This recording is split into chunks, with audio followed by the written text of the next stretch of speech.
कल की जो विक्ट्री रैली थी उन तस्वीरों से और आज की जो मेहमानों की सूची है उनसे क्या समझा जाए, ट्रंप क्या संदेश देना चाह रहे हैं? Thank you so much for having me. देखिए, फर्स्ट ऑफ ऑल जो इलॉन मस्क के बारे में बात हो रही है, मैं दर्शकों को ये बताना चाहती हूँ क्लियरली कि इलॉन मस्क के बिना ये ट्रम्प ये इलेक्शन नहीं जीत रहे और कभी नहीं जीतते। The reason is that the entire media force, corporations and NGO सारे सब लेफ्टिस्ट लीनिंग थे। और मैं काफी बार ये बोल चुकी हूँ पहले, अभी जो वॉर होगा it's going to be between Elon Musk and Soros. Basically एक साइड में एक ट्रिलियनर है, एक साइड में massive network and nexus of corporations, political entities, media forces and academia. अब इलॉन मस्क के बारे में मैंने सुना है, कह रहे कि अगर इलॉन मस्क के साथ उनका कोई एडवाइजिंग में प्रॉब्लम हो गया तो वो डिफिकल्ट हो सकता है। सर्टेनली हो सकता है, but we also have to understand ये जो जीत हुआ है, जो कम बैक हुआ है प्रेसिडेंट ट्रम्प की इलॉन मस्क के बिना, इम्पॉसिबल था उनको। तो फिर एलॉन मस्क की कितनी कितनी भूमिका रहने वाली पूरे ट्रम्प टेन्योर में? क्योंकि देखिए, अभी आपसे पहले शुरुआत हमने सुरेश जी से की थी, उन्होंने सीधे तौर पर कहा कि सुनेंगे सबकी, करेंगे मन की। क्या इस थ्योरी पर ट्रम्प चलने वाले फिर? उनका स्टाइल ही ऐसा है, पर्सनैलिटी ऐसा है, पहले दिन से ऐसा है। ऑब्वियसली स्ट्रैटेजी जो है और स्ट्रैटेजिक एडवाइजर जो है, उनकी रोल है उनको लीडर्स को बताना क्या है, और लीडर्स की अपनी चॉइस होती है। स्ट्रैटेजिस्ट अगर फोर्स करने लगे उनकी advices, then it's no longer a strategy, it's basically bullying, nexus जो लीडर्स के ऊपर थोपा जाता है। सो लीडर के हिसाब से Donald Trump is perfectly fine. Strategies का बात हमेशा सुनना चाहिए, ऐसे कोई बात नहीं है, ऐसे होना भी नहीं चाहिए। लीडर की अपनी एक दिशा होती है, दिशा होती है और अंडरस्टैंडिंग होती है, उनके हिसाब से वो काम करेंगे, and that's exactly how a leader should be.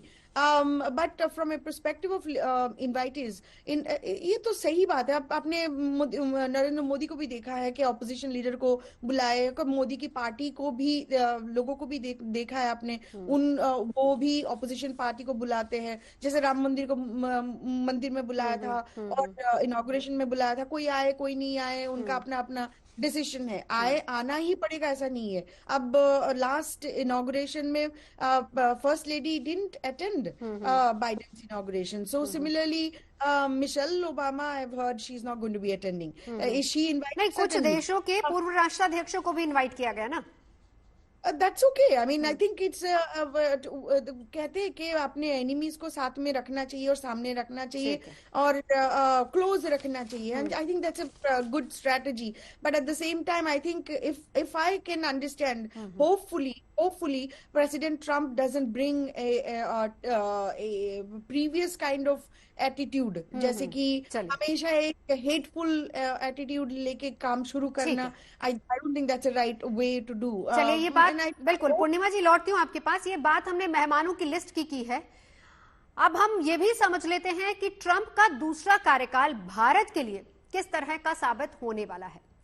असल में ट्रंप से भारत के रिश्ते हमेशा बेहतरीन रहे हैं और उनके पिछले कार्यकाल में अमेरिका से भारत की दोस्ती प्रगाढ़ हुई है। माना यह जा रहा है कि आगे भी ट्रंप के रहते भारत और अमेरिका अच्छे दोस्त साबित होंगे।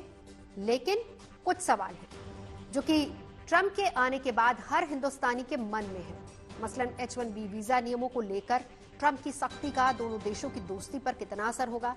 सवाल यह भी है कि ये टैरिफ को लेकर ट्रंप के सख्त नजरिए का दोनों देशों के रिश्तों पर क्या असर होगा। ट्रंप की अमेरिकी उद्योगपतियों को संरक्षण देने की नीति भारत पर क्या असर डालेगी।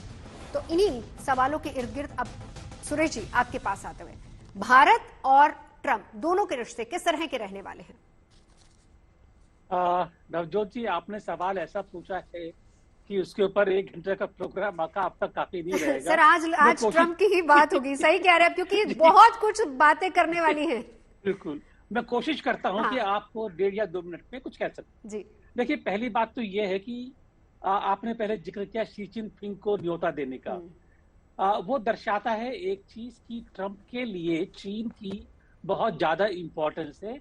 चीन की इंपॉर्टेंस इसलिए है कि जस्ट लाइक चीन, अब अमेरिका के लिए भी China is the emerging rival, confrontational rival है वो, ये ना खाली एशिया पैसिफिक में, अब बल्कि इसके दरवाजे तक पहुंच चुका है। मैं कहीं पढ़ रहा था आज न्यूयॉर्क टाइम्स में कि वहां पर मैक्सिको में भी जो चीन की प्रेजेंस है वो भी अमेरिका के लिए खतरा बन सकती है। तो अमेरिका के लिए चीन खतरा है, इसलिए चीन की बहुत बड़ी, जो बहुत ज्यादा महत्व भी है, और इसीलिए शी जिनपिंग को बुलाया गया।